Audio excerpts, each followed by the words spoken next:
તો ખેડાના ડાકોર રણછોડરાય મંદિરમાં દિવાળીના બીજા દિવસે ગોવર્ધન પૂજા બાદ વર્ષો જૂની અન્નકૂટ લૂંટની પરંપરાએ ભક્તોમાં ઉત્સાહ જગાવ્યો। ચુસ્ત પોલીસ બંદોબસ્ત વચ્ચે આસપાસના ગામોના લોકો ગોમતી નદીમાં સ્નાન કરી અન્નકૂટ લૂંટે છે।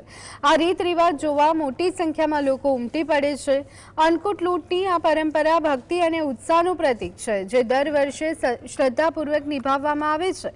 દિવાળીના દિવસે મંદિરમાં પ્રતિકાત્મક ગોવર્ધન પૂજા કરવામાં આવે છે। અન્નકૂટમાં મુખ્યત્વે ભાત, બુંદી, મોહનથાળ, શાકભાજી, ફળફળાદી વગેરે મૂકવામાં આવે છે। બુંદીના લાડુથી સમજાવટ કરી તેના પર ગાયનું શુદ્ધ ઘી છાંટવામાં આવે છે। મંદિરમાં પ્રસાદનો પહાડ બનાવાય છે, બાદમાં તેની લૂંટ ચલાવાય છે। વર્ષો જૂની આ પરંપરા હજુ પણ યથાવત છે।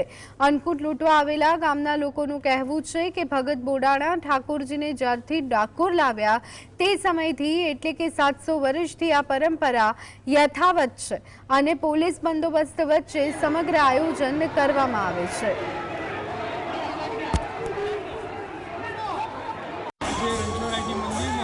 પરંપરાથી ચાલી આવતો અન્નકૂટનો ઉત્સવ છે। અન્નકૂટનો ઠાકોરજીની સમૂહ ગીરદાસજીનું બનાવવામાં આવે છે અને તેની અંદર બુંદી હોય છે, ભાત હોય છે અને રાજકોટની સામગ્રી હોય છે। ભગવાનમાં જલેબી, બુંદી આખી અને મોહનથાળ બધું પધરાવવામાં આવે છે।